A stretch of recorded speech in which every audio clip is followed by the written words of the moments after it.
उत्तर प्रदेश निकाय चुनाव में राजा भैया ने अपने गढ़ कुंडा में एक बार फिर से सभी विपक्षी पार्टियों के लिए कुंडी लगा दी और जीत होती नजर आई सिर्फ और सिर्फ जनसत्ता दल की। लेकिन 4 बड़ी सीटें थी जहां पर 2 पर भाजपा जीती, 2 पर जनसत्ता दल जीती। 3 कैंडिडेट राजा भैया ने उतारे थे, 2 जीते, 1 की हार होती नजर आई। लेकिन कुंडा जो कि राजा भैया का गढ़ है वो बचा लिया गया राजा भैया के द्वारा। वहां पर उन्होंने जमकर प्रचार किया था, नारेबाजी की थी, बीजेपी के खिलाफ भी, सपा बसपा कांग्रेस सभी बड़ी पार्टियों के खिलाफ भी। लेकिन जिस तरीके से राजा भैया की पार्टी और राजा भैया का कद लगातार बढ़ता जा रहा है, इसी बढ़ते कद के साथ लोकसभा चुनाव पर भी सबकी नजर रहेंगी कि लोकसभा चुनाव में राजा भैया का गठबंधन किसके साथ रहेगा। अगर गठबंधन नहीं रहेगा तो जिस तरीके से राजा भैया अपने बयानों में यह कहते नजर आते हैं कि शेर कभी कुत्तों का शिकार नहीं करता, चाहे वो भूखा रह ले, तो क्या ठीक उसी तरीके से शेर भूखा रह लेगा लेकिन क्या विपक्षी दलों से गठबंधन नहीं करेगा? सवाल ये बहुत बड़ा है। दरअसल लोकसभा चुनाव को लेकर राजा भैया से बार बार सवाल किए जा रहे हैं, लगभग हर इंटरव्यू में किए गए थे, क्योंकि 7 बार विधायक रहे हैं। अब तो उनके नगर पंचायत पर अध्यक्ष भी चुने जा चुके हैं उनकी पार्टी से। तो सांसद इनकी पार्टी का कब बनेगा? वैसे तो कहीं ना कहीं उनके भाई अक्षय प्रताप सिंह सांसद रह चुके हैं, पिछले चुनाव में हार का सामना करना पड़ा था, लेकिन गठबंधन और सांसद को लेकर सवाल खड़ा रहता है।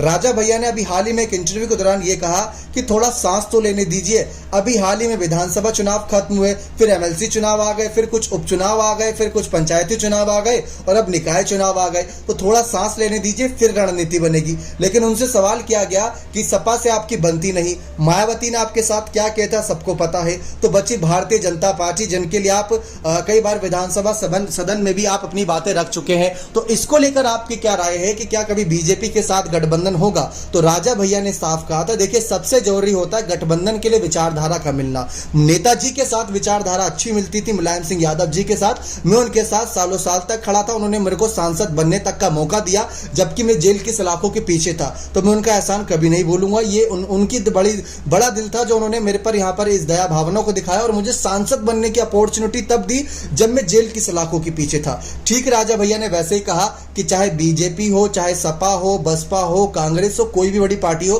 फर्क नहीं पड़ता, दिल मिलने चाहिए, विचार मिलने चाहिए। यहाँ पर अगर विचारों का जो खेल है अगर वही नहीं मिला तो आप कैसे दूसरी पार्टी को टक्कर दे पाओगे गठबंधन में आके? तो विचारों का मिलना, एजेंडा का मिलना बहुत जरूरी है, फिर गठबंधन किसी पार्टी से हो जाएगा। तो इनका इशारा यह था कि गठबंधन के लिए उनको मना ही नहीं है, बस विचार मिलने जरूरी है। अपनी राय इस मामले पर जरूर रखेगा। बहुत बहुत धन्यवाद।